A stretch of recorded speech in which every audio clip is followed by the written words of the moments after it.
Warning: this video is about to completely shatter the way you see heroes and villains, and by the time it's over, you may never look at these characters the same way again.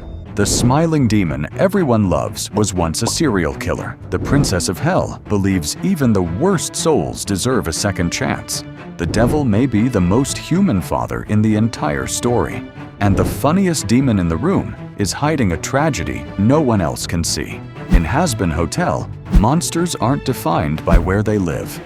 They're defined by the choices they make. So when the line between good and evil finally disappears, who do you think the real monsters are? Alastor.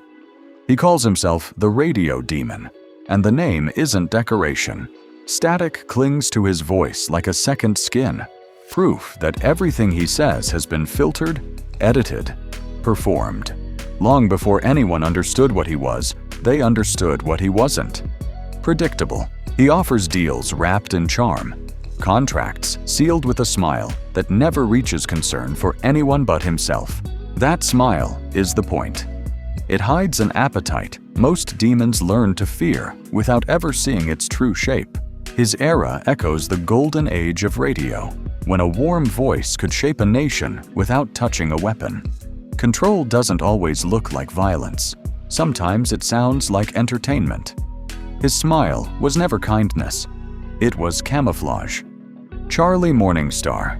She is the Princess of Hell, and almost nothing about her fits that title. Where power in the underworld usually means fear, hers means stubborn, almost irrational hope. She wants to prove sinners can change, an idea hell has never had reason to believe. Her hotel isn't just a business. It's an argument, made with her entire existence, against everyone who thinks people are fixed the moment they die. That kind of optimism usually gets crushed fast in stories like this, and everyone, including her own father, expects exactly that. She keeps going anyway. Underneath the hope sits a girl trying to fix what her family broke long before she was born. Hope became the most dangerous thing in hell, because dangerous things get tested first. Lucifer. The king of hell spends most of his time alone, and that says more about him than any crown could. Once he led the oldest rebellion in mythology, choosing exile over obedience. But power gained through defiance tends to leave someone isolated once the fighting stops, and his real curse isn't fire or punishment. It's distance from his kingdom, from his own feelings, and most painfully, from his daughter. He built walls so long ago, he sometimes forgets he's still living inside them. Watching him try to reconnect with Charlie reveals something almost human underneath the mythology. A father who doesn't know how to stop being afraid of being needed.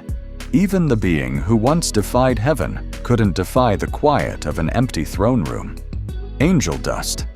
He jokes constantly, and that's exactly the warning sign most people miss.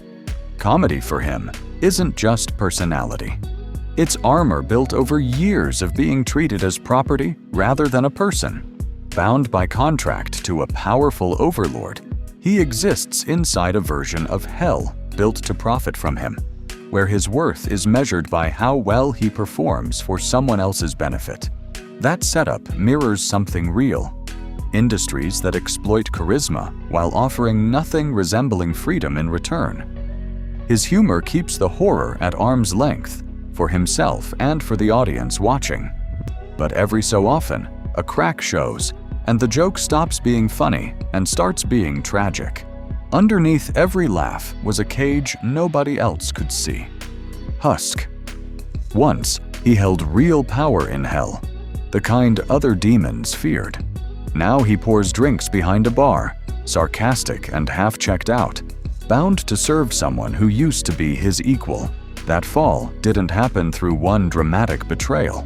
It happened through smaller failures.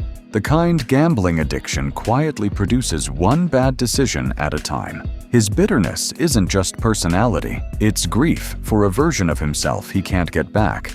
And cynicism has become the easiest way to avoid saying that grief out loud. Underneath the gruff exterior sits someone who still, occasionally, cares more than he wants to. He didn't fall from grace all at once. He drank his way down, one round at a time. Vaggie. She guards more secrets than almost anyone else in the hotel, and her devotion to Charlie hides most of them. Once, she stood among the exorcists who hunt sinners for sport, a soldier for the side that sees redemption as a lie worth punishing. Leaving that life cost her more than comfort. It cost her identity, forcing her to rebuild who she is while pretending the old version never existed. That kind of self-erasure takes constant vigilance, which explains why she stays sharp, guarded, always scanning for threats that might expose her past. Loyalty, for her, isn't just love, it's penance.